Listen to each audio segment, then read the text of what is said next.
Bismillahirrahmanirrahim. Allahumma salli ala Sayyidina Muhammad wa ala alihi wa sahbihi wa barik wa sallim. Assalamualaikum warahmatullahi wabarakatuh.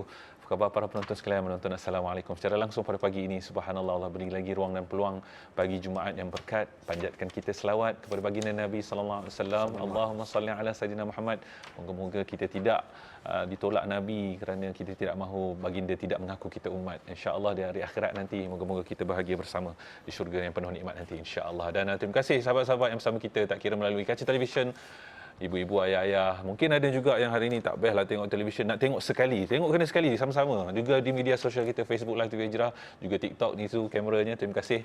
Moga-moga dapat kita bersama bina syurga di rumah, bina rumah di syurga bersama masuk syurga keluarga. Dan kita harapkan segala ilmu kita sediakan, kita kongsikan, dapat satukan ummah dengan ilmu membentuk Malaysia Madani. Dan selalu kita lazimi untuk mengingatkan dalam bersama kita menjalani cabaran kehidupan dunia yang makin mencabar dan menguji pada hari ini, harus kita hadapinya dengan penuh berhemah dan penuh kesederhanaan, dengan mendidik diri kita dengan bersifat qanaah. Nabi sallallahu alaihi wasallam bersabda, laisal ghina an kasratil 'ard walakinnal ghina ghinan nafs. Tidaklah kekayaan itu bukanlah disebabkan oleh banyaknya harta kita, para penonton sekalian. Bukan sebab kita rasa cukup itu sebab banyaknya harta kita, tetapi hakikat kekayaan sebenar itu adalah pada kekayaan hati, iaitu berasa cukup, iaitu berasa qanaah. Ini adalah hadis riwayat Al-Bukhari. Dan hidup ini bukan tentang memiliki segalanya, tetapi mensyukuri apa yang kita ada. Sekecil-kecil perkara itu kalau kita lihat dengan mata lebah, pasti kita akan syukurinya dan buat manfaat daripadanya. Tetapi kalau kita melihat dunia ini dengan mata lalat, segalanya adalah buruk dan sengaja kita mencari segala keburukan dan kerosakan. Na'udzubillah min zalik, insya-Allah. Dan sebelum kita nak meneruskan berkenaan dengan hebahan dan juga perkongsian kita, insya-Allah izin saya kongsikan juga satu berita yang kira amat duka cita pada kami warga TV Al-Hijrah berkenaan dengan pemergian seorang kaki tangan TV Al-Hijrah, sahabat yang sentiasa tekun, berdedikasi dan kreatif daripada Jabatan Perkhidmatan Kreatif, iaitu Allahyarham Muhammad Hanif bin Abdul Aziz. Ayuh sama-sama kita dahulu kita sedekahkan Al-Fatihah dulu pada waktu sekarang ini. Bismillahirrahmanirrahim. Al-Fatihah. Bismillahirrahmanirrahim. Alhamdulillahirabbil alamin. Arrahmanirrahim. Maliki yaumiddin.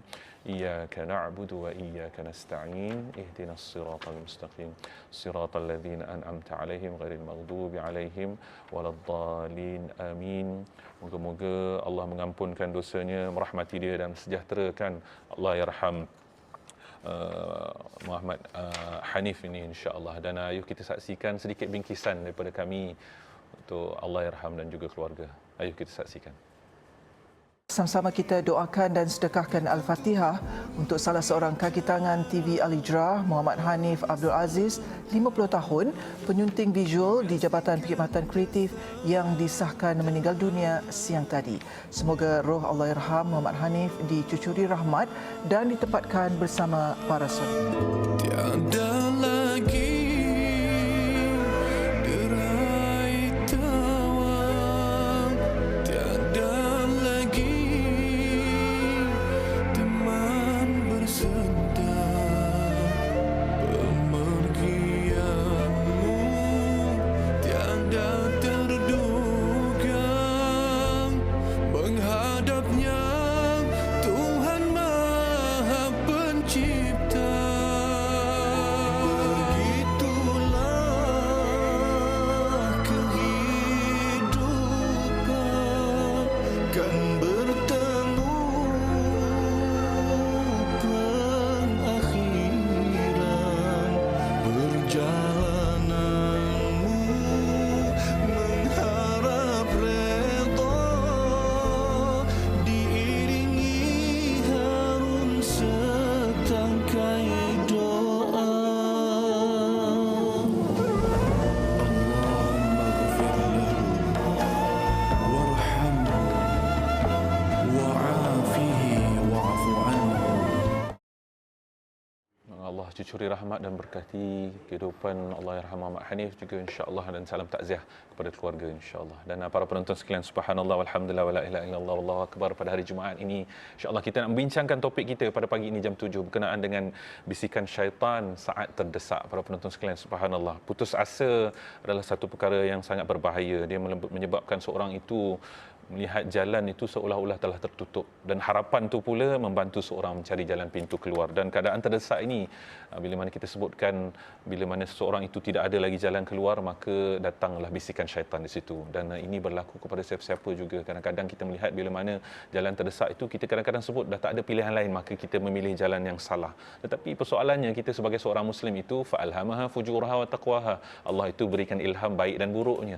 Tapi bagaimana sebenarnya seorang manusia itu Allah jadikan lemah, kadang-kadang tergelincir dalam pilihan yang salah. Jadi ayo sama-sama pagi ini insya-Allah kita akan bincangkan berkenaan topik kita, iaitu bisikan syaitan saat terdesak. Moga-moga dalam hari Jumaat yang berkah ini kita berjaya berikan perisai yang baik kepada diri kita, dalaman kita kuat insya-Allah. Moga amal ibadah kita terpandu juga di jalan Allah insya-Allah. Dan untuk membincangkan lebih lanjut bersama dengan saya, beliau merupakan pastinya pendakwah tersohor di tanah air kita, Syekhana Ustaz Bakhtiar Fitri UBF. Assalamualaikum Ustaz. Waalaikumsalam warahmatullahi wabarakatuh. Terima kasih Ustaz bagi Jumaat bersama kita. Alhamdulillah, terima kasih banyak jemput saya insya-Allah. Alhamdulillah, dalam kesibukan Ustaz bersama kami berkongsi manfaat. Moga-moga kami minta izin Ustaz untuk mendapat ilmunya, halal ilmunya insya-Allah pada pagi ini daripada para penonton sekalian. Sebelum itu insya-Allah kita nak bacakan satu hari satu ayat insya-Allah bagi rujukan kita pada hari ini, dan ia daripada surah Az-Zumar ayat 53. Izinkan saya bacakan maksudnya Ustaz, boleh Ustaz? Sila. Insya-Allah. Dan Allah berfirman yang membawa maksud dalam surah Az-Zumar ayat 53, a'udzubillahi minasyaitanirrajim.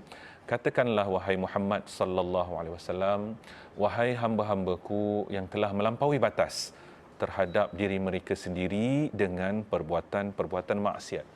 Janganlah kamu berputus asa dari rahmat Allah, kerana sesungguhnya Allah mengampunkan segala dosa. Sesungguhnya dialah jua yang Maha Pengampun lagi Maha Mengasihani. Surah Az-Zumar ayat 53. Sadaqallahul azim. Subhanallah. Ustaz, dalam ayat ini Allah sebutkan betul-betul kepada hamba-hamba yang dah melampaui batas, dan itu subjektif. Kadang-kadang kita manusia itu melampaui batas itu subjektif, tapi kali ini Allah memang sebut benar-benar. Kalau Allah kata melampaui batas, maksudnya batasan-batasan Allah telah letakkan itu, kamu dah melampau. Kalau kita orang yang dah melampau dalam keluarga itu dah buang keluarga Ustaz. Kalau seorang suami itu melampaui batas, dah mintanya dipisahkan, isteri juga gitu, anak-anak melampaui batas dihalau keluar dari rumah. Tapi dalam ayat ini Allah melampaui batas, tapi kamu jangan putus asa daripada rahmat Allah. Macam mana kita nak memahami sebenarnya betapa sebenarnya kritikalnya ayat ini untuk seorang hamba itu faham, dan sekaligus ini menjadi satu harapan dan motivasi besar dalam kehidupan kita Ustaz. Fadhal masyaallah. Baik. A'udzubillahi samil alim minasyaitonir rajim. Innal hamdalillah nahmaduhu wa nasta'inuhu wa nastaghfiruh wa na'udzu billahi min syururi anfusina wa min sayyiati a'malina. May yahdihillahu fala mudhillalah wa may yudlilhu fala hadiyalah. Asyhadu an la ilaha illallah wa asyhadu anna Muhammadan abduhu wa rasuluh.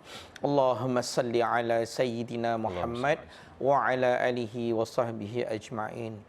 Alhamdulillah kita bertemu pada pagi ini. Terima kasih banyak kepada Naufal dan juga semua penonton TV Al-Hijrah pada pagi ini yang baik hati, yang kami doakan mudah-mudahan semuanya diberikan kesihatan oleh Allah Ta'ala, sihat tubuh badannya, mudah-mudahan diberikan ketenangan dan juga kekuatan untuk terus beribadah kepada Allah. Baik, kita balik kepada ayat surah Az-Zumar ayat yang ke-53. Allah bercerita tadi tentang orang-orang yang melampaui batas, artinya orang yang berdosa. Tetapi dalam banyak dosanya itu Allah tetap mengampunkannya. Kata Imam Ibn Kathir ketika mengupas ayat ini, menjelaskan bahawa seruan Allah kepada semua orang yang pernah melakukan dosa. Semua orang pernah buat dosa. Sama ada dosa besar ataupun dosa kecil. Dosa kecil ni pula tak berhenti kita buat. Tak berhenti. Dia dosa kecil, dosa besar ni kita faham dosa besar. Dosa kecil ni kan Naufal, ketika mana tengah ibadah pun akan buat dosa kecil. Tengah-tengah ibadah. Tengah menonton dekat TV ni, dia tengok gambar dekat skrin TV, dia tengok baju Naufal, tengok baju saya. Ustaz ni asyik pakai baju sama, ada dosa tu. Allah. Nak cerita dosa ni kadang-kadang ustaz dia tengah walaupun buat baik. dalam ibadah juga Ustaz. Syaitan, dia punya talbis iblis ini, bisikan syaitan ni sangat bahaya. Jangan cakap ketika buat dosa. Kalau orang yang tengah buat dosa, lagi bahaya. Orang yang tengah buat dosa, hati-hati. Kata Imam Habib Abdul Haddad, dia kata, jangan biarkan hatimu keras dan lalai. Siapa nak tahu hati dia keras lalai di macam mana? Antaranya disebut dalam hadis Nabi SAW, minasyaqa'i arba'. 4 perkara yang menyebabkan tanda kejahatan. Siapa ada 4 benda ini, akan mudah kejahatan masuk, menyelinap masuk dalam dirinya dan hatinya, dalam keadaan dia sedar ataupun tidak. Yang pertama qaswatul qalbi, yang kedua jumudul ain wal hirsu wa tulul amal. Yang pertama, orang yang mudah untuk jadi jahat bermula dengan hati yang keras. Yang kedua, mata yang beku. Yang ketiga, sentiasa berkira-kira. Dan keempat, orang yang panjang harapan, panjang angan-angannya. Yang pertama, hati keras, hati yang tidak bertaubat kepada Allah. Yang kedua, mata yang tidak menangis. Yang ketiga, orang yang sentiasa berkira-kira. Kejap lagi lah, yang kejap lagi. Sedangkan Allah bagi nikmat, masa tu Allah nak, Allah bagi masa tu. Tapi manusia pula berkira-kira nak solat. Nantilah baca Quran, petang nantilah nak sedekah. Kenapa tak terus buat? Yang keempat, orang yang berangan-angan. Saya nak sebut tuan-tuan dan puan. Kata Allah tadi dalam ayat ini, orang yang berdosa kepada Allah hendaklah bertaubat. Kata Imam Ibn Kathir, hadhil ayah da'watu li jami'il 'ussah minal kafarah wa ghairihim il taubah wal inabah. Ayat ini seruan kepada seluruh manusia yang pernah buat dosa kepada Allah, daripada kalangan orang kafir ataupun selain mereka. Orang Islam yang banyak buat dosa ini bertaubat dan kembali kepada Allah. Wa ikhbaru bi anna Allah Ta'ala yaghfiru dzunuba jami'a. Dan ingat, kata Imam Ibn Kathir, Allah mengampunkan segala taubat dosa manusia ini dengan taubat kepada Allah. Warju'a anha, dan juga kembali kepada Allah Ta'ala. Nak tegaskan dekat sini, semua orang yang berdosa, Allah ampunkan dosa kita. Jangan rasa terlampau besarnya dosa sampaikan kita nampak kecil pengampunan Allah Ta'ala.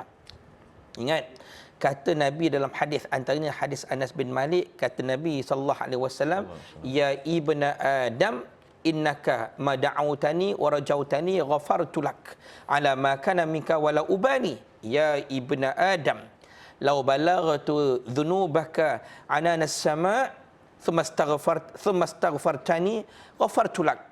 Kata Allah dalam hadis Qudsi, wahai anak Adam, selagi engkau berdoa kepada aku dan mengharapkan keampunanku, aku akan mengampunkan atas apa yang telah engkau lakukan tanpa aku pedulikannya.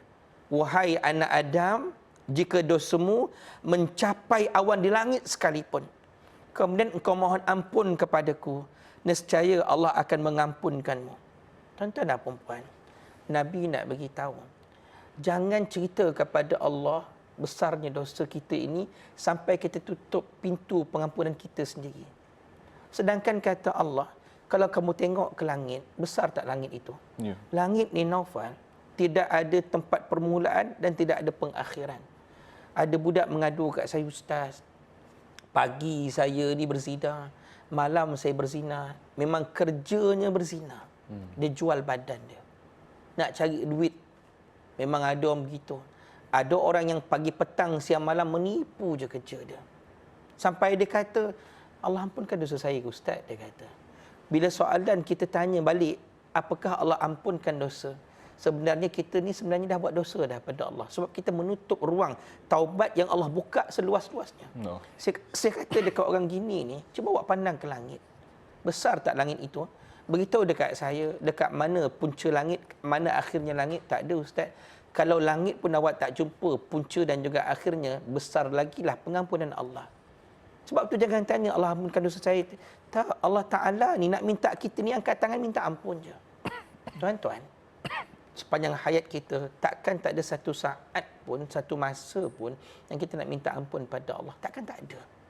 Sampai bila nak buat dosa kepada Allah? Ya. Kata Abdullah Ibn Mas'ud, dia kata, inna a'zama ayah fi kitabillahi faraja qul ya ibadiyalladzi asrafu ala anfusihim la taqnatu min rahmatillah.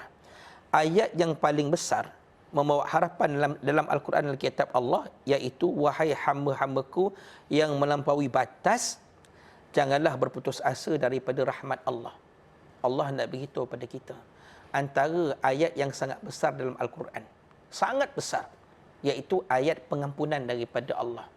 Orang yang berdosa jangan berlepas diri sampai dia kata Allah tak akan ampunkan dosa aku. Tapi yang paling besar sebenarnya, kata Abdullah Ibn Mas'ud, ayat apabila orang ni tadi dia berdosa dan dia minta ampun kepada Allah. Tuan-tuan, Allah nak satu je daripada kita. Allah nak menangis je. Allah nak bertaubat Allah nak kita menangis je. Allah nak malam kita bangkit je tuan-tuan. Tu je. Allah nak tengok meniti air mata kita. Kata Nabi SAW, kullu ainin bakiyatun yawmal qiyamah illa ainun bakat min khasyatillah wa ainun batat tahrusu fi sabilillah. Setiap mata akan menangis pada hari kiamat, melainkan mata yang telah menangis kerana takut kepada Allah dan mata yang celik berjaga fi sabilillah. Kata Nabi dalam hadis, semua manusia akan menangis pada hari kiamat, merintih merayu kepada Allah. Ya Allah, ampunkan dosaku, ya Allah. Ampunkan dosaku, ya Allah. Hari kiamat merintih bangkit daripada kubur, berjalan bertemu dengan Allah dengan air mata yang meleleh menangis. Takutnya. Kata Nabi, melainkan dua orang ini saja, dua mata ini tidak akan menangis.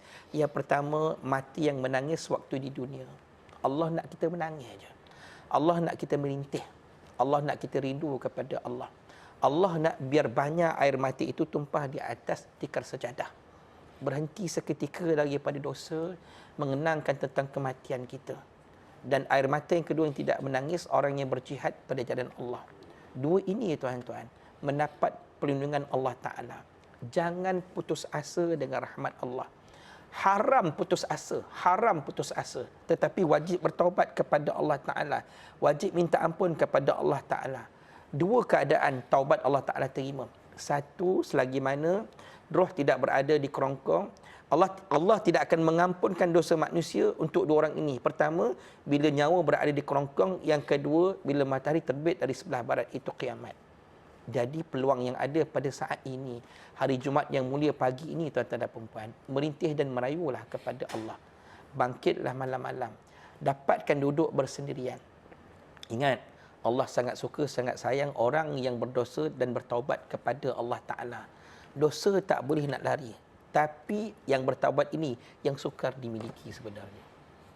Allahumma salli ala Muhammad. Masya-Allah. Betapa pentingnya ayat ini para penonton sekalian dalam hidup seorang hamba itu, subhanallah, kerana kullu bani Adam khata', setiap daripada anak Adam itu pasti akan buat salah. Wa khairul khatta'in at-tawwabun, sebaik-baik mereka yang buat salah itu adalah mereka yang bertaubat. Subhanallah. Ini harapan yang sangat besar Allah berikan kepada kita semua. Moga-moga kita menyahutnya, subhanallah. Ustaz, dalam manusia itu bila Allah juga seperti mana luasnya langit itu, tiada bersempadan, tiada berpenghujung, luas lagi rahmat Allah tu, pengampunan Allah tu. Tapi juga Allah juga bila sayang hamba-Nya, Allah akan uji.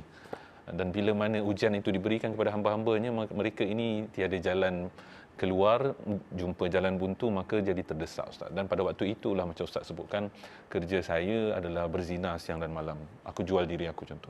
Aku tak ada lain, aku hanya perlu mencuri untuk memberi nafkah. Tak ada orang nak bagi aku kerja lagi, menipu dan sebagainya. Jadi manusia itu bila mana waktu terdesak itu, dia memilih jalan yang salah, dan pada waktu itu syaitan mengambil peluang untuk mengaruhi dan memperdayakannya, Ustaz. Tapi bagaimana, Ustaz, sebagai seorang Muslim itu kena faham benar-benar jelas bagaimana dia nak bezakan sebenarnya jalan keluar yang dilihat itu sebenarnya bukan jalan keluar yang Allah berikan, redai, Ustaz, tetapi sebenarnya itu adalah bisikan syaitan. Dan kenapa syaitan mengambil peluang waktu manusia itu benar-benar terdesak, waktu benar-benar dalam keadaan tidak ada apa-apa begitu, Ustaz? Macam mana kita nak memahami situasinya begitu, Ustaz? Saya nak beri ingatan pada saya dan juga semua lah. Satunya bila Allah uji dengan penyakit kadang-kadang kan. Penyakit tu kita tak sangka kena dekat kita. Baik. Ada orang kadang-kadang mencari jalan, jumpalah bomoh-bomoh yang gunakan benda khurafat ni. Janji sembuh. Lebih kurang macam itulah ayat dia. Baik. Janji sembuh walaupun apa cara sekalipun. Ada orang yang terdesak cari duit. Haram pun haram lah. Janji dapat duit. Ya. Terlampau banyak saya jumpa hari ni. Orang yang cerita kan, berniaga hari ni kalau tak rasuah, dia ceritalah. Ya. Kalau tak rasuah takkan dapat projek. Ya. Ada orang kata begitu, orang kata kan. Tuan-tuan dan puan, kenapa mesti nak mencari jalan ke neraka sedangkan jalan ke syurga itu sangat luas? Dan tuan-tuan dan puan yang dikasihi sekalian, saya nak bawa kisah bagaimana orang yang alim tetapi akhirnya kembali kepada Allah dalam keadaan syirik kepada Allah. Alhamdulillah. Tuan-tuan, Nabi sebut dalam hadis, ada orang yang semasa hidupnya ahli syurga, tapi saat matinya ahli neraka. Hidupan ahli syurga, ibadahnya, tapi saat dicabut nyawa oleh Allah, dia kufur kepada Allah. Cerita ni tuan-tuan dicerita dalam tafsir Ibn Kathir antaranya. Ketika mana diceritakan Imam Ibn Kathir, seorang lelaki yang ketika zaman Bani Israel namanya Barsisa. Ahli ibadah yang terperdaya dengan langkah syaitan. Ahli ibadah, bukan ahli maksiat. Kehidupannya sebagai ahli ibadah. Kata mufassirin, antaranya Imam Jarir At-Tabari, antaranya juga Imam Ibnu Katsir ketika dia menjelaskan, menghuraikan surah Al-Hasyr ayat yang ke-16 tentang bersisa ahli ibadah yang terkenal dengan kezuhudan dan ibadahnya. Orang tahu kalau nak tengok ahli ibadah ni lah orang dia. Kalau nak tengok Islam yang bagus, pada bersisa ni lah orangnya. Tapi ingat bagaimana syaitan bermula membisikkan tipu daya. Satu hari ada 3 orang bersaudara nak keluar berjihad pada jalan Allah Ta'ala. Lalu dia cari seorang lelaki untuk nak amanah menjaga adik perempuan dia. Dia ada keluar adik perempuan, nak minta dia yang jaga. Dalam ramai-ramai tu dia tengok bersisa ni bagus. Ahli ibadah yang boleh dipercayai, yang boleh nak jagalah adik dia tu. Setidak-tidaknya kalau tak ada apa yang berlaku ni orang yang boleh jaga. Lalu dia pesanlah kepada bersisa untuk nak jagalah adik ni baik-baik. Dan tak perempuan, mula-mula bersisa ni dia takut. Kan kalau aku jaga sekarang terkena fitnah pula macam mana? Kan kalau aku jaga sekarang, dia dah mula risau. Tapi masa dalam dia risau itulah syaitan bisik dekat telinga. Ahli ibadah ini yang menolak untuk nak menjaga budak perempuan ni, syaitan bisik kat telinga dia kata apa? Ini langkah pertama syaitan. Dia akan dekat fitnah tu kita takut, tapi dia dekatkan kerja syaitan. Sampailah syaitan kata dekat dia, engkau ni kalau kau jaga budak ni pun jangan risau. Engkau bukan jumpa dia pun. Engkau ni jaga, just ambil tahu dia makan tak makan, apa masalah berlaku kat dia tu je. Bukan jumpa pun, tengok dia daripada jauh je pun. Dia dalam rumah. Tak ada masalah. Tak ada masalah. Syaitan duk bisik ni. Allah akan jaga dia. Syaitan punya ayat. Allah akan jaga dia, syaitan kata gitu. Langkah pertama syaitan ini, dia akan mendekatkan manusia yang, ni cerita ahli ibadah, untuk dekatkan dengan fitnah tu. Lalu bila kata begitu, mulalah bersisa jagalah budak ni. Apa yang bersisa ni buat? Perempuan ni letakkan, wanita ni letak kat satu tempat rumah yang berhampiran dengan tempat ibadah bersisa. So bersisa ni buat apa? Setiap hari dia cuma hantar makanan je. Hantar makanan dekat pintu, lepas tu dia pun balik lah. Perempuan tu ambil makanan, makan lah. Memang tak bertemu pun. Tapi syaitan punya perangai. Dia bisik dekat telinga bersisa. Dia kata apa? Kesian wanita itu, dia kata. Bagaimana kalau makanan kau letak dekat depan pintu tu, ada orang jahat yang ambil, dah tentu dia tak dapat nak makan. Kalau macam itu, syaitan bisik lagi. Tidak mengapa kalau kau bercakap dari jauh sekadar bertanya khabar. Mula-mula letak je. Lepas tu kau ketuk pintu, kau tanya dia apa khabar. Borak-boraklah kat situ. Hidup ke tak hidup? Hidup ke tak hidup, kan? Yalah, gitulah jawapannya dia macam tu. Iblis punya cerita. Dan mulalah bersisa pun terjebak dengan maksiat, dia berbual, tanya khabar semuanya. Dan syaitan terus menghias perbuatan berbual. Lama-lama sampai kepada rindu, dah lama tak berbual. Akhir sekali terjebak dengan maksiat, namanya zina. Allahu Akbar. Daripada ahli ibadah.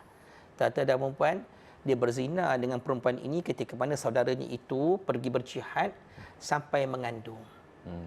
Bukti zina itu ada dengan mengandung. Apa yang berlaku? Masa tu syaitan datang bisik kat telinga. Nak tutup yang mengandung ni tadi ni. Kalau dapat tahu oleh 3 orang adik-beradik, mati kena bunuh. Hilang reputasi ahli ibadah. Ahli ibadah tu tadi. Kata syaitan, jika saudara-saudaranya pulang dan mengetahui perkara ini, percayalah, engkau akan dibunuh. Dia dah mula rasa takut. Kena bunuh pula. Amanah suruh jaga. Lepas tu kalau dia dah langgar amanah, kena bunuh mengandung pula. Satu jalan untuk nak menutup rahsia, dia kata apa? Bunuh wanita itu. Allah. Bunuh wanita itu, engkau selamat. Tuan-tuan dan perempuan, apa dia buatnya? Akhirnya dibunuh wanita itu. Saya nak cerita tuan-tuan, setiap satu dosa takkan boleh ditutup dengan dosa yang lain. Tak boleh. Orang yang menipu, dia akan cuba menipu kali kedua, ketiga. Tapi akhirnya tertutup. Takkan tertutup. Tak ada lagi kejahatan tertutup dengan kejahatan. Dia mesti tutup dengan taubat. Dia kena mengaku. Tapi bersisa ni malu reputasi tadi. Dia malu, dia takut dibunuh oleh keluarga ni tadi. Dia bunuh perempuan tu tadi dan dia pun tutup bukti tersebut. Ditanam kubur itu, ditanam dalam satu kubur dan ditutup bukti jenayah bersisa. Tapi akhirnya tuan-tuan dan perempuan, datang pula kemuncak tipu daya syaitan. Ya, Ustaz. Tak habis di situ. Satu-satu. Tak habis di situ. Syaitan kata apa? Engkau ni, kalaulah orang tu tahu, adik-beradik dia tahu yang kau dah bunuh dia, siapa nak selamatkan kau? Kata syaitan, aku je boleh selamatkan kau. Memang kau dah tutup dah. Yang kau bunuh kau dah tutup. Tapi kalau dia tahu macam mana? Kata ada perempuan. Lalu iblis kata apa? Kalau kau nak selamat, sujud dekat aku, dia kata. Aku selamatkan kau. Tuan-tuan dan perempuan. Satu-satu iblis. Daripada orang ahli ibadah sampai kepada ahli maksiat. Tuan-tuan, Barsisa terdesak. Ni cerita terdesak tadi ni. Ya, Ustaz. Dia rasa macam tak ada pilihan ni. Nak kena buat apa? Naufal tanya tadi kan? Ya. Kenapa terdesak tadi sampai buat maksiat, sampai nak ni? Tak ada pilihan yang lain ke?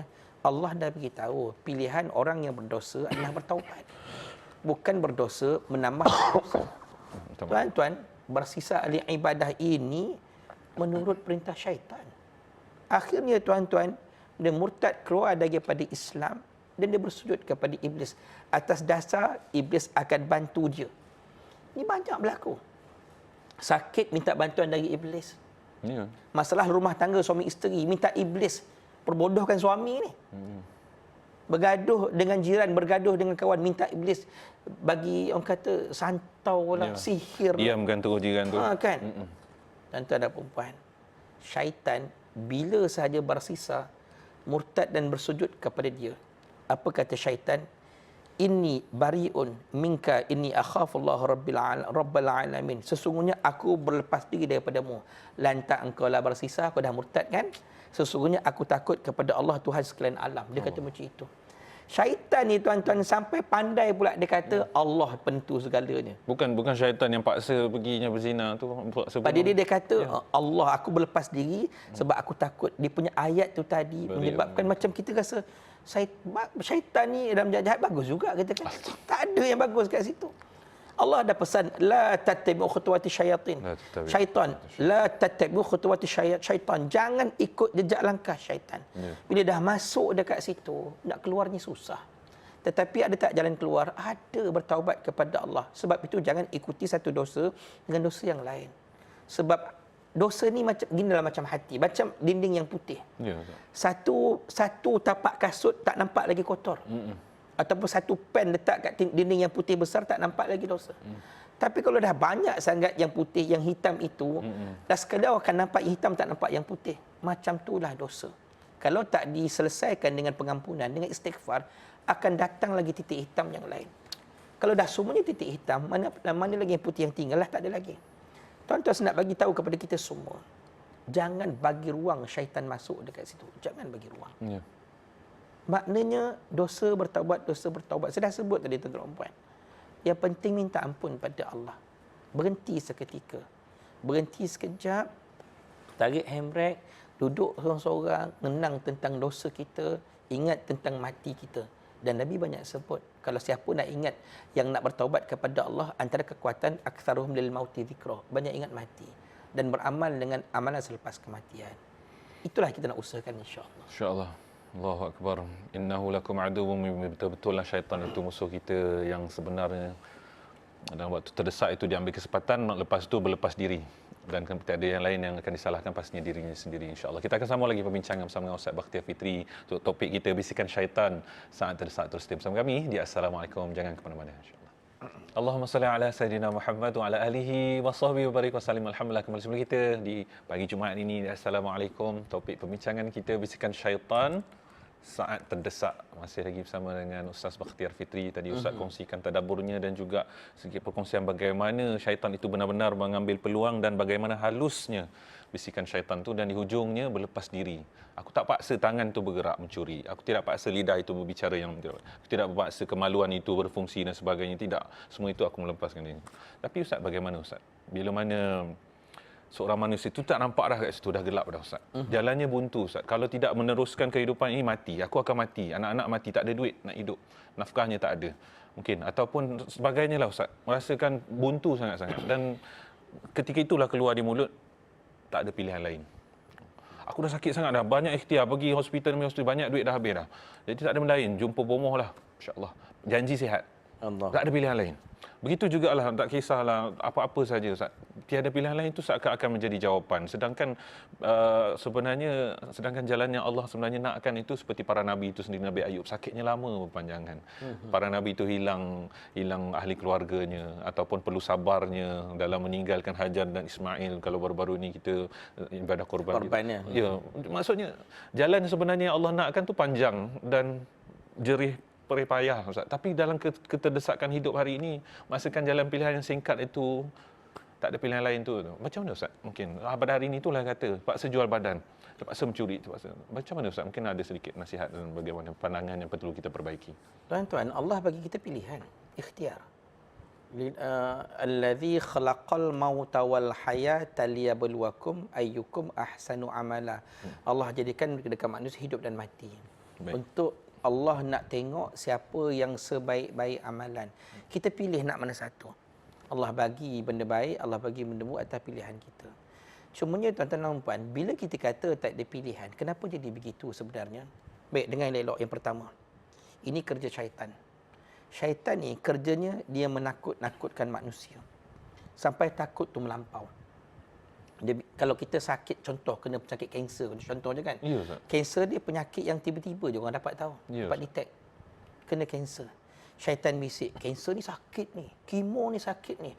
Kalau kau kena, kau tak sembuh, dalam masa 5-10 hari dah boleh mati. Syaitan bisik ni. Ya. Melampau-lampau ditakutkan manusia. Asyaitanu ya'idukumul faqra. Syaitan ni menakutkan kamu dengan kemiskinan. Ya. Engkau ni kalau kau tak ni tak mencuri, macam itulah.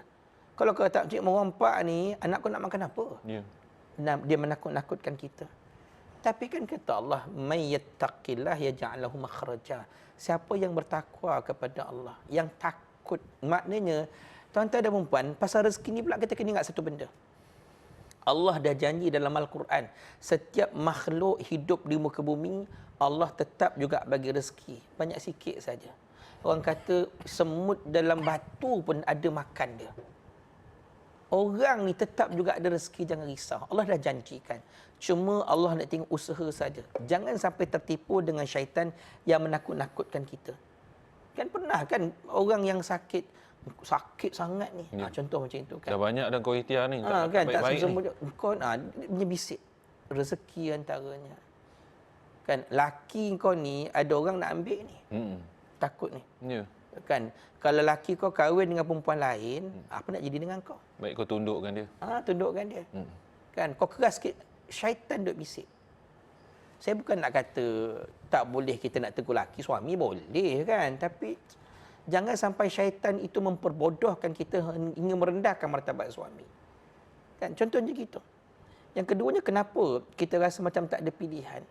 Sebab kita ni duk rasa macam kita ni bergantung dengan diri kita, tak bergantung dengan Allah. Ya. Ujian ni datang daripada Allah dan Allah yang akan menyelesaikan masalah kita. Tapi kita duk kata dekat diri kita, nanti macam mana kalau aku ni bukan mampu sangat nak buat pun.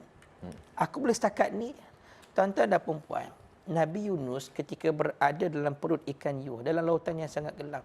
Kalau ikut Nabi Yunus ni, nak keluar macam mana lah? Iyalah Ustaz. Selesai jadi najis sepatutnya katanya. Ya, dimakan dengan ikan. Najis lah. Tapi apa kata Allah menggambarkan, fanadada fi zulumat alla ilaha illa anta subhanaka inni kuntu minaz zalimin. Subhanaka ini. Kata Allah, Nabi Yunus kembali kepada Allah, Allah buka jalan. Allah Taala ajar kepada kita baca doa ni. La ilaha illa anta subhanaka inni kuntu minaz zalimin. Jadi Tuhan disembah melainkan Engkau wahai Allah, Maha suci Allah. Mudah-mudahan ya Allah kau selamatkan aku ni daripada termasuk dalam golongan orang-orang yang zalim. Mintalah pada Allah. Tapi banyak orang tak nak minta pada Allah. Dia minta pada makhluk. Ya. Tuan-tuan, makhluk ni datang dan pergi. Ada dia punya kemampuan dia.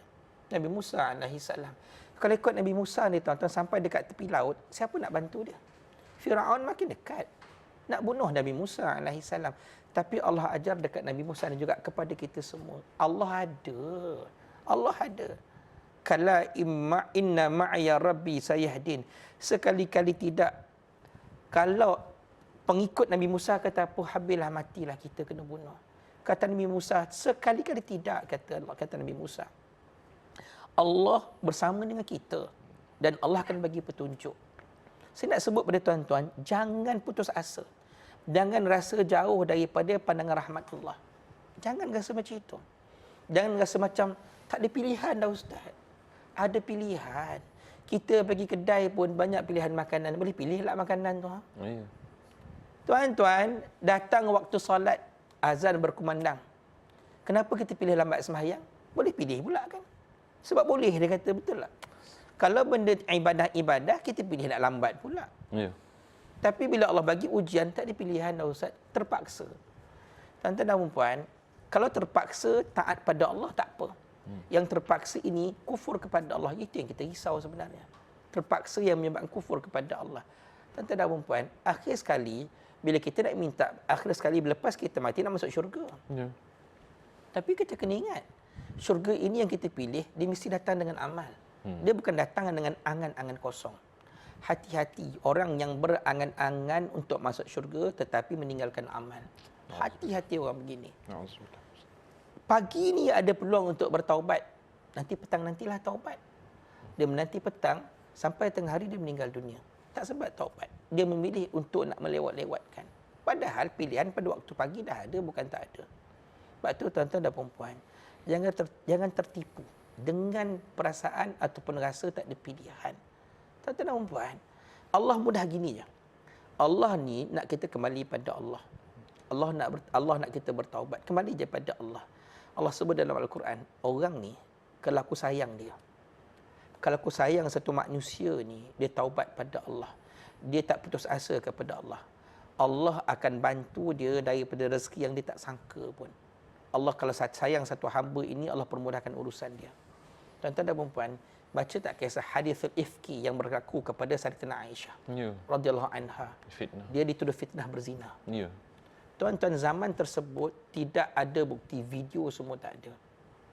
Yang ada masa itu tuduhan zina, yang ada bukti yang dibawa oleh orang musyrikin Mekah, Aisyah bersama dengan seorang lelaki. Aisyah tertinggal daripada rombongan sahabat, dia berjalan dengan lelaki itu, selamatkan dia, bawa balik ke Madinah. Ya. Dan difitnah tersebar luas dia berzina. Nabi SAW tak mampu nak selesaikan sebab Nabi tak berada di tempat berlakunya benda tu. Nabi tak ada. Ya. Takkan Nabi tiba-tiba nak backup Aisyah sebagai isteri Nabi? Tuan-tuan dan puan, apa pilihan yang Nabi ada? Apa pilihan yang Sayyidatina Aisyah ada? Hanya satu je, bantuan daripada Allah. Itu je. Jangan bila kita tak ada pilihan, terus buat dosa. Dah halalang dosa, terus buat dosa je lah. Jangan sama sekali, sebab kita jumpa orang macam ni. Tuan-tuan, saya jumpa orang begini mengadu dekat saya. Dia berterusan buat dosa pada dia. Apa lagi nak buat ustaz? Ya. Apa lagi nak dapat? Jangan. Tuan-tuan dan puan, kata Allah Ta'ala, orang baik, orang yang Allah Ta'ala akan bantu. Walaupun Nabi tak ada pilihan, Nabi berdoa pada Allah. Pilihan Nabi berdoalah pada Allah. Dan juga pilihan Sayyidatina Aisyah, dia tahu ujian datang daripada Allah dan kembalilah kepada Allah. Minta doa pada Allah. Akhir sekali, sebab ini orang yang Allah Ta'ala sayang, Allah sendiri yang bersihkan nama Aisyah. Ada tak pilihan? Ada pilihan. Bukan tak ada, ada pilihan. Cuma manusia tidak memilih untuk taat kepada Allah. Dia pilih untuk bermaksiat kepada Allah. Tuan-tuan, Allah Ta'ala ni punya baik pada manusia. Allah ni tuan-tuan, bangkit dari tidur satu nikmat. Malam tadi dia berzina. Berzina malam tadi, kalau Allah nak hukum orang ni, malam tadi dia mati. Ya. Allah boleh bagi kan? Ya. Tetapi hari ni kita bangkit dari tidur, cerah bejik mata. Cerah bejik mata ni, sebut dah Alhamdulillah. Tak cari handphone dulu. Kan, tengok, baca. Pergi makan, pergi minum. Masa tengok handphone dah dosa kat situ. Dalam berdosa pun masih lagi dapat nikmat makan. Allah ni tuan-tuan sangat manjakan hamba-Nya. Ya. Manjakan sangat hamba. Sayang hamba, rahmati kita ni. Sampaikan dosa yang begitu banyak kita buat, masih lagi tak kena azab. Kita janji dengan Allah macam mana?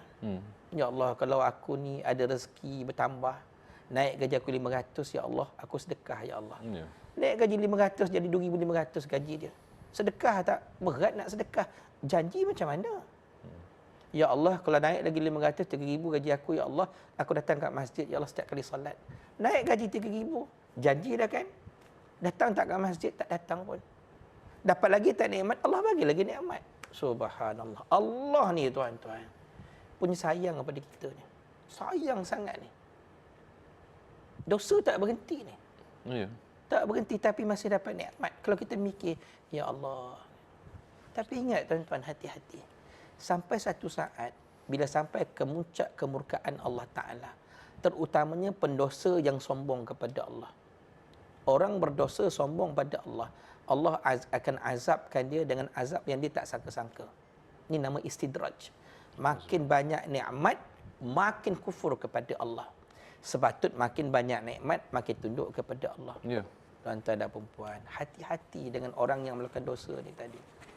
Sebab tu tuan-tuan perempuan semua, saya nak minta, dan termasuk saya juga, jangan terlalu berkira-kira dengan Allah untuk nak bertaubat. Jangan sampai kita ni menyalahkan takdir. Dan yang paling bahaya sebenarnya kalau kita bertemu dengan kelompok yang menyalahkan takdir. Sebab tu Nabi bila sahabat tanya tentang takdir, Nabi kata berhenti daripada bercerita tentang takdir. Makin kau cerita pasal takdir, makin kufur kepada Allah. Kenapa aku yang kena ya Allah? Dia kan jadi macam itulah. Ya. Kenapa aku yang sakit tu? Kenapa miskin tu aku? Kenapa mesti suami aku? Kenapa mesti anak aku? Dia persoalkan. Kenapa tak kena dekat orang lain? Itu lagi bahaya talbis iblis ni. Bila kita rasa kenapa mempersoalkan takdir. Ini namanya tidak beriman dengan qada dan qadar. Takdir baik kena terima, takdir buruk juga kena terima. Ya. Barulah sebenar-benar beriman kepada Allah. Tuan-tuan dan perempuan, ingat ruang pagi yang kita ada ini, banyakkan beristighfar kepada Allah dan banyakkan memohon keampunan daripada Allah dan mohon bantuan daripada Allah untuk nak menjalani kehidupan kita. Nabi ajar satu doa yang sangat cantik doa ni. Kata Nabi dalam hadis, dia cerita bagaimana orang yang beriman kena banyak doa, minta Allah campur tangan dalam urusan hidup dia supaya tidak lalai. Ya Hayyun ya Qayyum bi rahmatika astaghith aslih li sya'ni kullahu wa la takilni ila nafsi tarfata ain. Wahai Tuhan yang hidup yang tidak mati, yang berdiri dengan sendirinya, bantulah kami ya Allah. Setiap urusan kami, perbaikilah kehidupan kami, ya urusan kami ya Allah. Dan jangan tinggalkan kami bersendirian walaupun sekelip mata ya Allah. Tuan-tuan boleh bayang tak kalau orang yang Allah tinggalkan dia bersendirian, Naufal? Allah tak bantu, Allah tak berada ketika mana dia cari nafkah. Benda haram dia akan buat. Allah tak bantu dalam ibadah, dia akan terus lalai. Tuan-tuan dan perempuan, banyak minta bantuan daripada Allah. Even saya dan Naufal pun takut sebenarnya. Ya, Ustaz. Takut ujian Allah. Takut sangat kalau Allah tak bantu dalam kehidupan kita, kehidupan anak-anak kita. Ya. Macam mana lalainya kita. Bersisa yang hamba Allah yang sangat taat, itu pun tersungkur pada akhir hayatnya. Hampir di pintu syurga dia tersungkur. Apatah lagi kita sebenarnya. Allahu Akbar. Tersentak begitu, Ustaz. Subhanallah. Tiada pilihan lain tu menyebabkan kita sendiri menutup sebenarnya ruang yang sebenarnya. Ya, betul. Sepatutnya kita jelas. Ustaz, tetapi ada juga yang sebut tiada pilihan lain sebab niat dia baik, Ustaz. Contoh, Ustaz, mak bapak aku dah bercerai dah, semua dah kahwin masing-masing, tinggalkan kami adik-beradik, kami dudukkan nenek, aku pula tak boleh nak belajar, tak boleh nak kerja, aku jual badan. Sebab nak bantu jaga adik-adik. Contoh, aku terpaksa bantu ibu bapa, jadi sebab itulah aku mencuri. Itu dan ini, Ustaz. Kadang-kadang macam mana, Ustaz, sebenarnya kita nak melihat sebenarnya? Adakah dalam Islam tu ada ke situasi yang katanya buruk di mata masyarakat tetapi sebenarnya Islam benarkan? Adakah begitu? Dan adakah pepatah yang mengatakan matlamat ataupun niat yang baik itu tidak menghalalkan cara? Sejauh mana benarnya pepatah tu, Ustaz, untuk berkenaan dengan niat yang baik itu sendiri? Sebab tu tak ada pilihan lain. Janji sembuh, janji baik, janji dia sayang, janji itu, Ustaz. Apa cara pun tak kisah. Apa cara pun. Tapi sebenarnya Allah faham. Allah Maha memahami aku dalam keadaan macam ni. Macam mana, Ustaz? Adakah macam mana? Kata Imam Ibn Rajab Al-Hambali, apa dia sebut? Al-amalu la yakunu salihan illa idza kana khalisan lillah wa sawaban ala sunnah. Satu amalan itu tidak menjadi salih, yakni tidak diterima di sisi Allah, melainkan ikhlas kerana Allah dan menepati sunnah Nabi sallallahu alaihi wasallam. Allah tak akan terima amalan kalau dia dibagi, kalau disebut sekali pun dah tak ada pilihan, yang penting tercapai matlamat. Kata Imam Rajab Al-Hambali, dia kata apa? Tak, walaupun matlamat engkau nak bantu mak ayah engkau. Ya. Saya terpaksa mencuri sebab nak cari nafkah, nak bantu mak ayah saya. Saya terpaksa jual badan sebab nak cari duit, tak ada pilihan, dia kata. Ya. Dia cari sebab nak bantu. Kata Imam Ibn Rajab, sekalipun benda tersebut benda yang baik, tetap juga tidak diterima kerana tidak menepati syariat. Dalam kaedah fiqh disebut apa? Al-ghayah la tuhalil wasilah. Matlamat tidak menghalalkan cara. Allah sebut dalam Al-Quran, ya ayyuhar rusul kulu minat tayyibat wa'amalu salihah. Wahai para rasul, makanlah daripada yang baik-baik halal dan kerjakanlah amal soleh. Kata Allah, makanlah apa kau nak makan, tapi syarat kau nak makan mesti buat kerja amal soleh. Ya. Bukan mencuri. Allah Ta'ala kata apa? Matlamat kita hidup ni, nak kita cari rezeki ni, bekerja nak cari rezeki, nak makan minum. Ya. Betul tak matlamat tu? Betul. Tapi dalam mencari makan minum, buatlah kerja amal soleh. Tak payah jauh-jauh sangat kita kerja dekat pejabat hari ni. Ada yang kerja tu masa masuk tak cukup. Ya. Mengular kata kan. Dia punch card tu pukul 9, minum sampai pukul 10. Kalau bos benarkan, tak ada masalah lah kan. Bos kata tak apalah nak minum lah, okey lah. Tapi yang dia buat banyak menipu contohnya. Selesai tak kerja dari tu sampai pukul 5, habis pukul 5 dia balik. Maknanya dari segi masa, ialah 9 pagi sampai 5 petang tu dia adalah dekat pejabat tapi tak buat kerja. Apakah Allah redha? Allah tak redha. Janji saya duduk kat pejabat, dia kata. Lebih kurang macam itulah. Kan? Tapi apa yang kau buat sebenarnya? Tuan-tuan dan puan, hati-hati dengan pendapat mengatakan, yalah janji saya dapat bantu mak ayah saya. Macam Robin Hood lah. Ya. Kan nak bantu orang miskin. Itu Tapi apa dia buat? Merompaklah harta orang lain. Ya. Rompak bagi. Kalau macam itu, tuan-tuan dan puan, baik tidak ada hukum peraturan. Ya. Kalau boleh buat sesuka hati sebab nak bantu orang. Nabi tak buat macam itu. Nabi tunjukkan bagaimana susahnya Nabi berdakwah. Susahnya Nabi nak membantu masyarakat, nak bantu ummah ni. Ya. Tak ada jalan pintas. Tak ada jalan yang mudah untuk nak berjaya sebenarnya.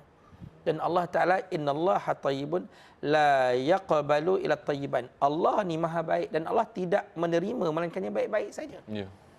Allah, kalau dia kata tadi kan, Allah mengetahui, dia kata. Memang Allah maha mengetahui. Memang Allah tak tahu kau terdesak. Allah tak tahu. Tapi jangan pula beranggapan kalau Allah Ta'ala tahu, Allah terima yang kau buat haram pun tak apa. Tak. Allah mengetahui susah payah engkau. Tapi Allah bagi jalan pilihan, ini yang patut kau buat. Ya. Pilih yang salah tu kenapa? So jangan sekali-kali kita ni mengatakan, oh Allah terima walaupun benda tu salah. Janji kita bantu mak ayah kita. Ini contoh saya kata, macam orang yang bina masjid. Dia gunakan duit, dia lebih macam ni lah. Dia buat rasuah. Ya. Alah nanti kalau ada orang buat masjid, kita sedekah lah. Ya. Sucikan harta lah. kita. Cuci harta lah pula dengan.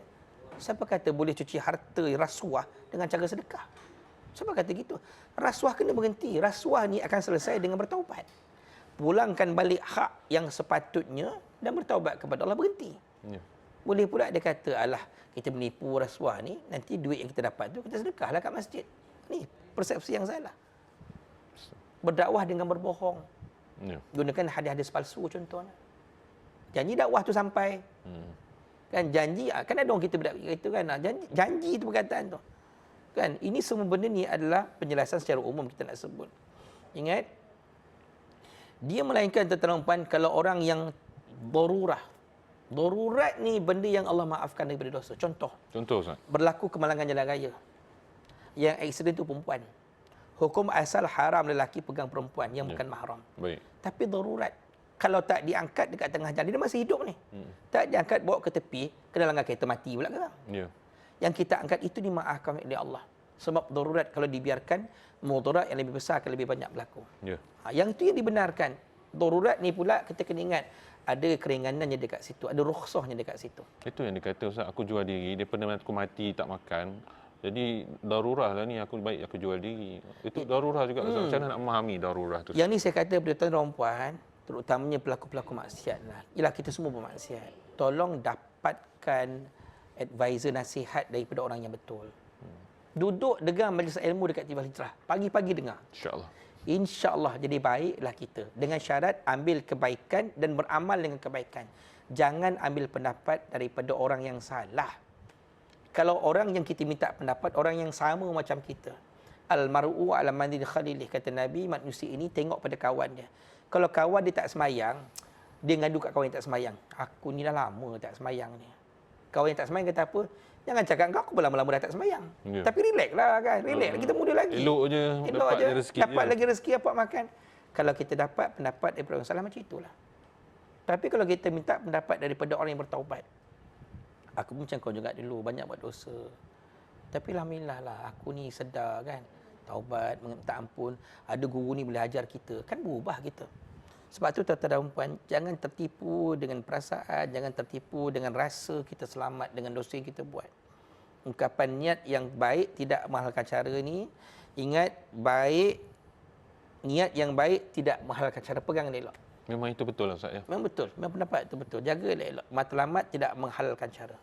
So jangan tertipulah dengan rasa buat apa pun, janji kita dah capai matlamat, jalan tak betul pun tak apa. Jangan tertipu perkataan tersebut.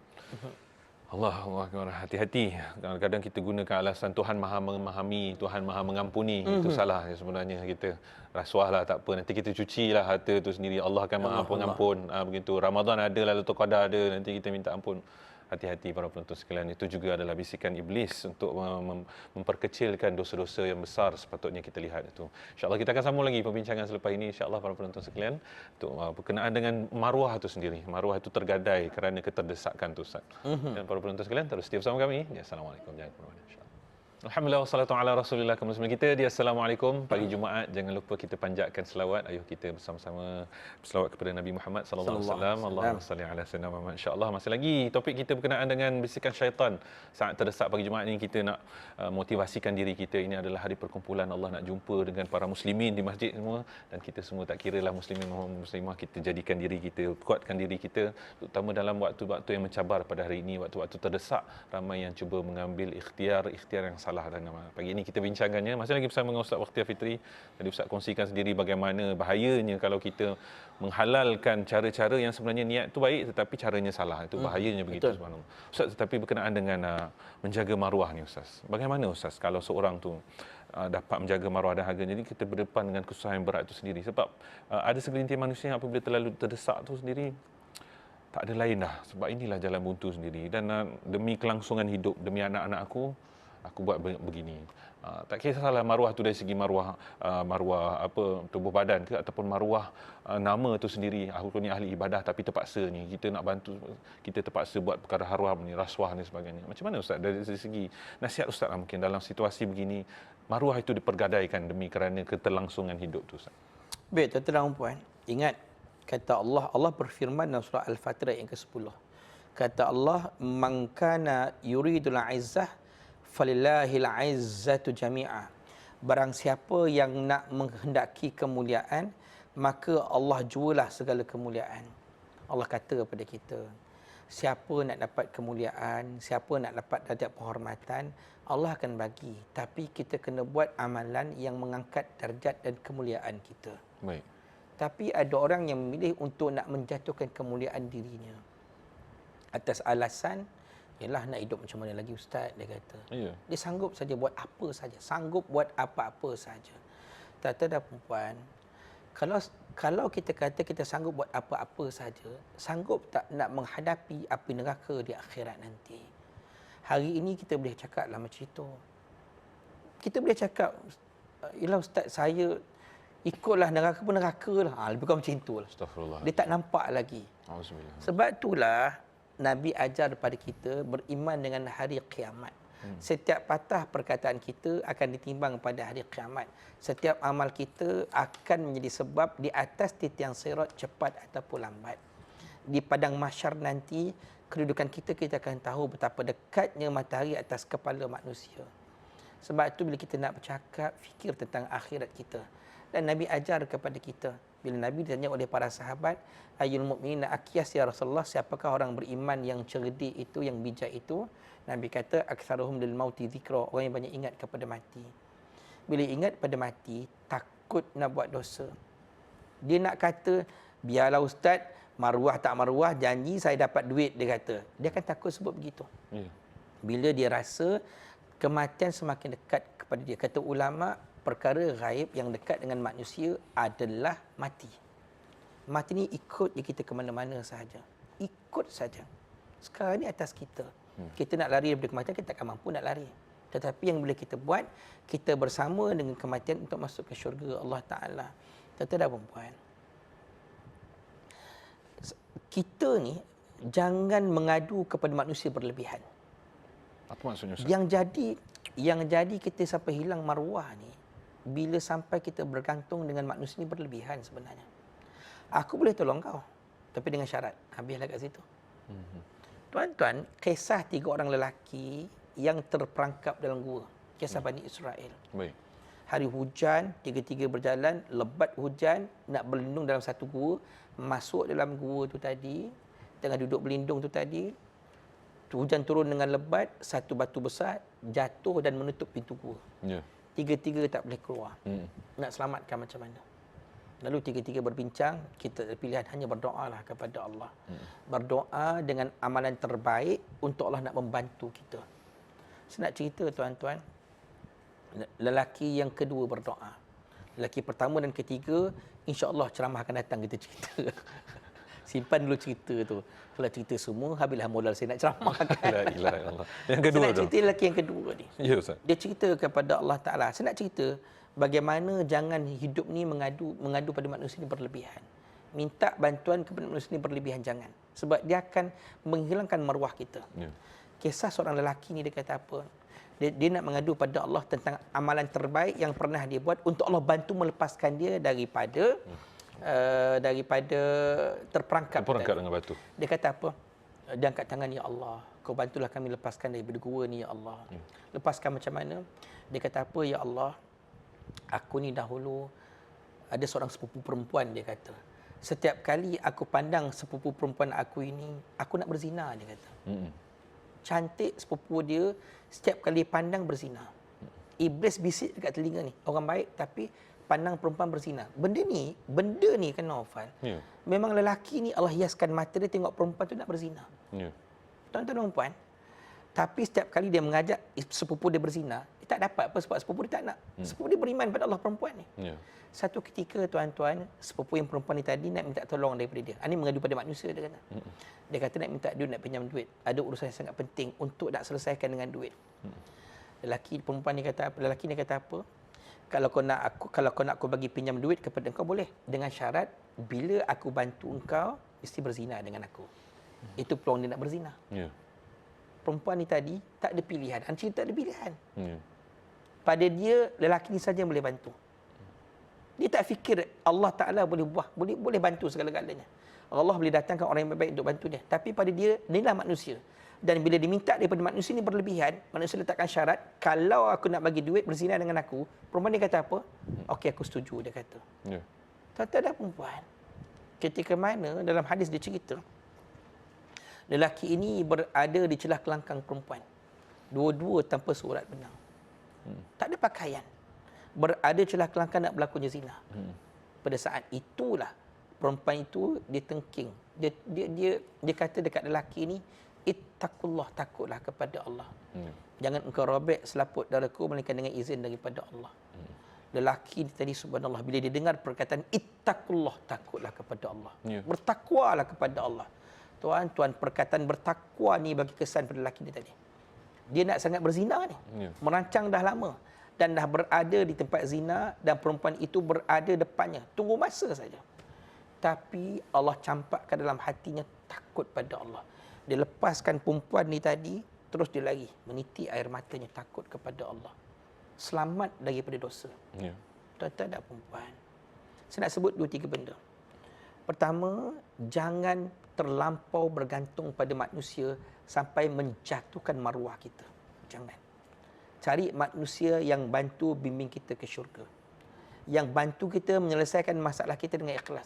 Tidak harapkan apa-apa balasan. Kalau tak jumpa manusia, tuan-tuan, yang pertama cari dulu Allah. Doa pada Allah, ya Allah, kau hantar aku orang yang baik-baik, ya Allah. Yang kedua, tuan-tuan, belajar sikap lelaki itu tadi. Ingat, Allah Ta'ala bagi nikmat yang banyak kepada kita, tetapi bila dengar perkataan takut kepada Allah, stop sekali nikmat yang menyebabkan kita kufur, tapi balik kepada Allah. Kata ulama, tuan-tuan, orang ni, kalau yang Allah bagi petunjuk kepada dia, dia mudah untuk buat kebaikan. Tetapi orang ini, bila Allah tarik hidayah dalam diri dia, Dia susah nak buat kebaikan dan Allah mudahkan pula dia untuk buat dosa. Allah permudahkan. Sebab tu hati-hati. Orang yang Allah permudahkan dia buat dosa. Senang je dia buat dosa. Dia menipu. Ni contoh kita bagilah, jangan terasa hati pula orang kan. Dia asyik tipu isteri dia je. Tipu isteri dia. Hari ni ada istilah office wife. Office wife. Isteri dekat pejabat. Laki orang, bini orang. Bergurau macam laki bini. Makan berdua, pergi semua keluar berdua. Balik ke rumah pandangan pasangan masing-masing lah. Pasangan tak tahu ni. Dia tipu. Lepas tak lepas, memang lepas pun. Ya. Lepas itu bukan sebab Allah Ta'ala bantu. Tak. Allah Ta'ala nak biarkan mereka ini yang Allah bagi nikmat tapi buat maksiat berterusan untuk dia kufur kepada Allah. Sedikit demi sedikit. Saya sebut nama istidraj tadi ni. Alhamdulillah. Sebab itu bila sekali Allah Ta'ala tegur kita berhenti. Lelaki ni tadi ketika mana dengar perkataan ittaqullah, dia berhenti daripada buat dosa. Subhanallah. Dia lepaskan perempuan sebab takut kepada Allah. Amalan ini yang mendekatkan dia kepada Allah, menyebabkan Allah bantu dia. Saya dah sebut tadi tuan-tuan. Allah ni kalau sayang pada satu makhluk, satu manusia ni, dia akan bantu, dia akan selesaikan masalah. Tetapi Allah nak tengok effort kita. Allah nak tengok taubat kita. Allah nak tengok usaha kita untuk nak mendekatkan diri kepada Allah Ta'ala. Itu yang Allah nak tengok sebenarnya. Allahu Akbar. Takut Ustaz macam tu. Kadang-kadang tu sendiri kita terlalu bergantung sebab bila mana dah rasa berfikiran tu terlalu pendek, tidak melihat begitu jauhnya. Kalau orang jauh panggil always start something with the end tu kan. Mesti melihat di hujung di akhirat nanti apa. Tapi sebab nampak di dunia itu kena cepat cari jalan keluar, nak cepat dapat hasil, tu yang tersalah pilih, tu yang bergantung harap kepada manusia berlebih-lebihan dan sebagainya. Na'udzubillah min zalik. Ustaz, bila mana tadi Ustaz sebutkan sendiri, satu adalah orang yang terdesak Ustaz. Ini satu dari segi pihak, mungkin kita sendiri alhamdulillah para penonton, ada yang daripada para penonton yang tidak berada dalam terdesak melihat orang yang terdesak Ustaz. Mungkin aku melihat orang yang sekarang ni kesian tengok dia ditimpa musibah, kesian dia dalam kesakitan diri. Maksudnya ni di pihak yang lebih tinggi lah, yadul ulia, tangan di atas ni Ustaz. Tetapi dalam Islam juga ada mengajar kalau kita dalam bersifat belas ihsan tu sendiri, perlu kebijaksanaan dan keadilan. Jangan terlampau sembrono sendiri. Kan? Macam mana Ustaz kita nak menyeimbangkan tu sendiri Ustaz? Nak jadi seorang yang kita tidak meninggalkan orang yang perlu disantuni. Jangan langsung kita terus ingat kau pandai-pandailah, aku pun diuji dulu, aku alhamdulillah dah lepas. Itu tak nak juga begitu. Dan juga kita tak nak bila mana kita begitu sehingga akan menyebabkan ada ke istilah orang tu terus take for granted dan terus tidak menjadi hamba yang macam mana sebenarnya Ustaz? Untuk menjadi orang yang lebih tinggi ni, apa sepatutnya sikap-sikapnya dan adab yang betulnya Ustaz? Baik, tuan-tuan dan puan, saya banyak sebut kepada diri saya juga dan kepada semualah. Jadilah seperti Nabi sallallahu alaihi wasallam. Khairun nas anfa'uhum linnas. Sebaik-baik manusia orang yang banyak bagi manfaat kepada orang lain. Sebaik-baik. Ingat kenapa Nabi kata sebaik-baik manusia? Ramai orang jadi baik tapi tak ramai yang jadi terbaik. Ramai orang yang dia solat tetapi tak ramai yang mengajak orang solat. Ramai orang yang buat benda baik tapi tidak mengajak orang buat benda baik dan tidak membantu orang buat benda baik. Sebab tu dalam Islam ada satu sifat namanya rahmah, penyayang. Tuan-tuan, kena ada dalam hati manusia ini penyayang, sayang pada orang yang lalai kepada Allah. Kena rasa kesian orang tu buat dosa. Kena ada perasaan tu. Ya. Kena ada perasaan yang bila nampak tak payah orang jauh lah, anak kita lah. Ya, Ustaz. Mak ayah banyak pergi masjid, sembahyang di masjid, tapi anak tak sembahyang ni. Tuan-tuan dan perempuan, tolong simpati pada anak kita. Anak kita perlukan ayah yang boleh bimbing dia ke masjid. Kalau ustaz dah ajak banyak kali tak ikut pun, tak berubah pun, jangan berhenti. Nabi SAW sampai nazak Abu Talib terbaring, Nabi masih lagi berdakwah. Ya. Mengajak Abu Talib untuk beriman kepada Allah. Letih tak kerja Nabi? Penat. Tapi di akhirat Allah tidak melihat hasil. Allah tidak bertanya apa yang kita dapat, tapi Allah bertanya apa yang kita buat. Sebab tu simpati pada orang ini sangat penting. Apatah lagi orang yang diminta bantuan. Kita akan merasai betapa pentingnya bantuan bila kita susah. Bila kita susah baru kita tahu, oh nasib baik ada orang tolong dulu. Bersyukurlah Allah bantu, Allah datangkan orang yang baik membantu kita sebenarnya. Tapi kita kena ingat, bila orang minta tolong daripada kita pula, jangan pula bagi alasan, dulu aku susah siapa yang bantu aku? Dulu siapa yang tolong aku? Aku tak ada duit dulu. Allah pak sekejap duit tu. Dulu kau susah kan, kerja sekian-sekian, Allah bagi kau kelebihan, boleh meniaga pula. Kan kaya kan? Untuk apa kaya tu? Bukan lepaskan diri sendiri, nak bantu orang sebenarnya. Dan ingat, bila kita tidak membantu orang, atas alasan aku kan penat dulu kan, aku kan ni. Dengan sebab itu menyebabkan orang kufur kepada Allah, kita yang berdosa sebenarnya tuan-tuan. Kita yang akan menanggung dosa itu tadi. Sebab itulah kata Nabi sallallahu alaihi wasallam, abda'u bi nafsika thumma biman taqul biman ta'ul. Mulakan dengan dirimu. Buat baik ini mulakan dengan diri kita, kemudian orang yang berada di bawah tanggungjawab kita dengan kita, kepada keluarga kita, anak-anak kita sebenarnya, dan juga kepada orang yang memerlukan. Sebab tu tuan-tuan dan puan, kita ni kena bantu orang. Jangan biarkan mereka bersendirian yang akhirnya kufur kepada Allah Ta'ala. Tuan-tuan dan puan, dan bila kita membantu tu tadi, ingat jangan membantu dalam perkara yang salah. Ni risau juga. Orang yang salah pun kita nak bantu. Ya. Kata Allah, wa ta'awanu 'alal birri wat taqwa. Bantulah membantu perkara kebaikan dan juga takwa. Wala ta'awanu 'alal itsmi wal 'udwan. Jangan kau bantu dalam perkara dosa juga permusuhan. Benda yang baik tak nak bantu, yang jahat pula bantu pula. Tak apa, aku backup kau. Aku backup kau daripada isteri kau. Dia punya ayat gitu. Tak ada siapa tahu. Dekat pejabat aku backup kau. Nanti aku betul dah dekat bos aku selamatkan kau. Ya. Dia buat benda salah kat pejabat. Ya, bantu-bantu. Sama-sama buat rasuah. Sama-sama mengular Ya. kata. Aku backup kau, bantu untuk benda yang salah. Dia larang sama sekali. Tapi bantu, ingat tuan-tuan, kata Nabi, siapa mandalla ala khairih kafa'ilih, siapa yang ajak tunjuk benda yang baik, dia dapat pahala orang yang buat kebaikan tanpa menggunakan sedikit pahala orang tu. Tapi ingat, siapa yang ajar orang tunjuk yang buat jahat, dia juga menanggung kejahatan tersebut. Dosa kita pun banyak, nak tanggung pula dosa orang lain. Sepatutnya pahala kita tak banyak, tapi boleh kongsi pahala daripada orang lain. Itu sepatutnya kita nak. Ya.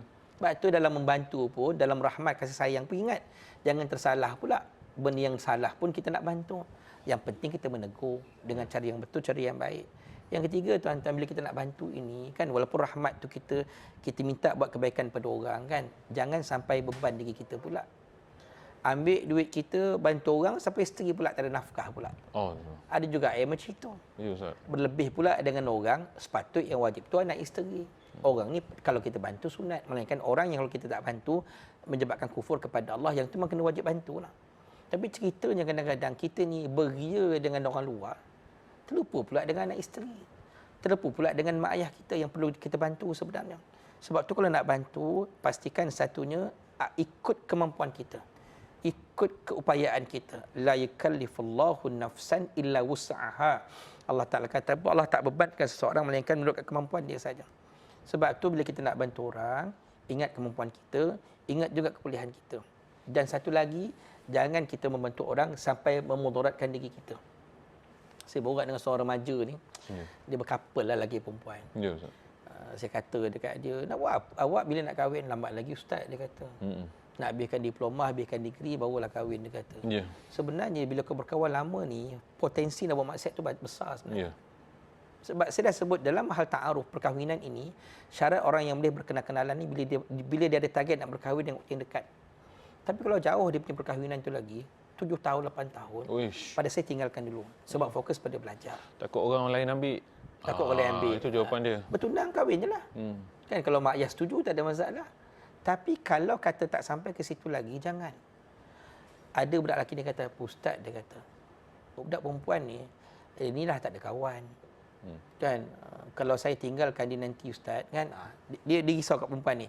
Kan kalau dia buat benda tak sepatutnya macam mana? Kan, dia ada mak ayah tak ada. Kata apa masalahnya? Dia ada kawan tak ada, apa masalah? Saya kata, jangan menanggung mudarat orang, masalah orang sampai memudaratkan diri kita sendiri.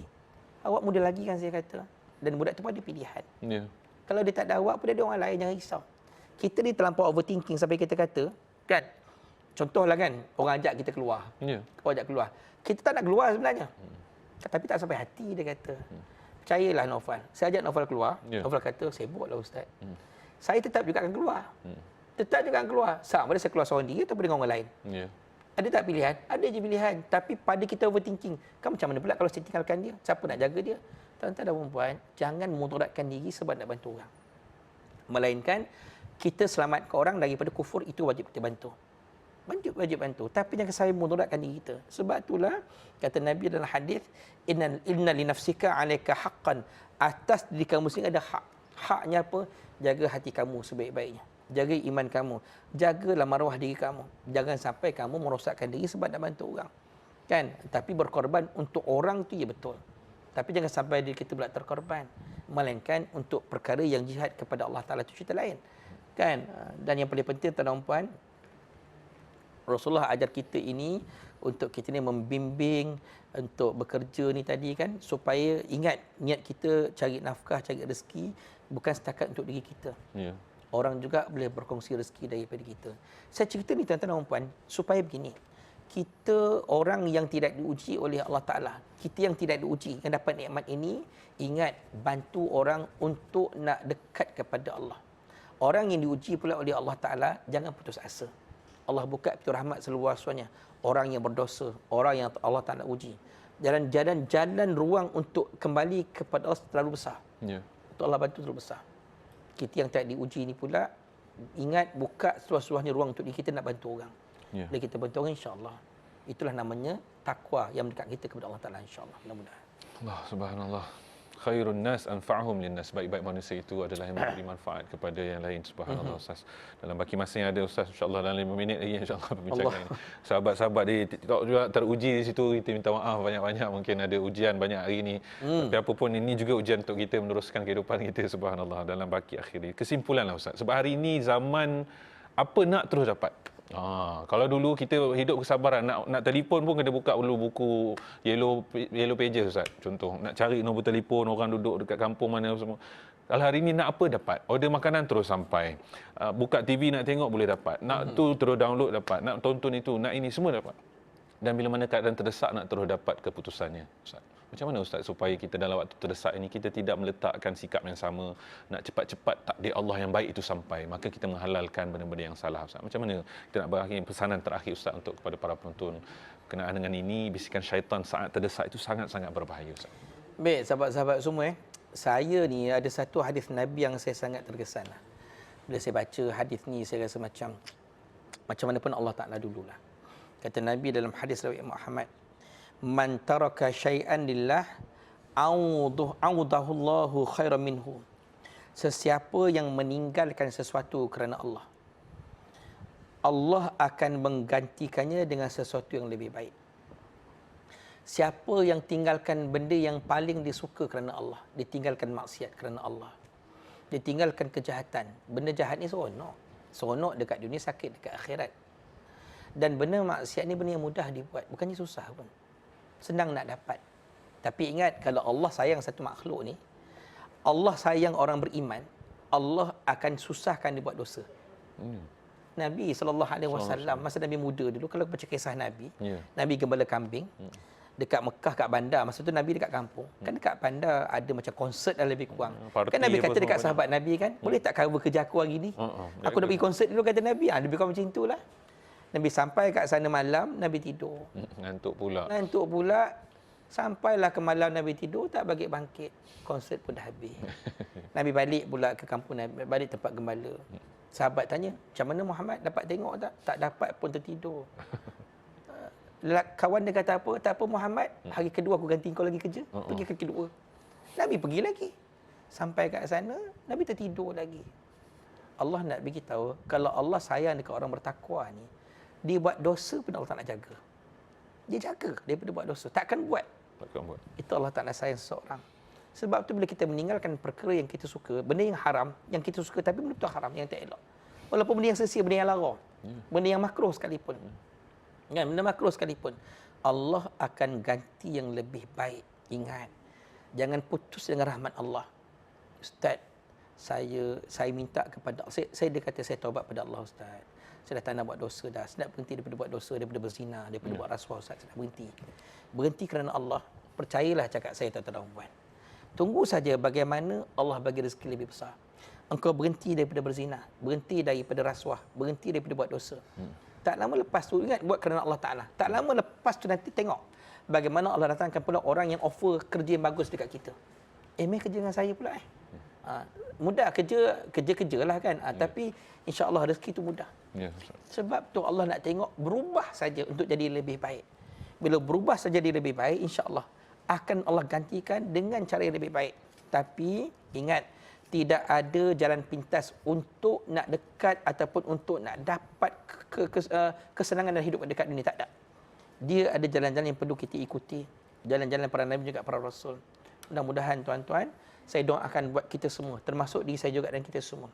Allah Ta'ala akan permudahkan kita kembali kepada Allah. Ingat, setiap hari kita akan berhenti buat dosa. Tetapi tidak selepas berdosa itu, ingat jangan lupa bertaubat kepada Allah. Tuan-tuan dan puan, saya doakan mudah-mudahan jalan kita ke syurga ini luas.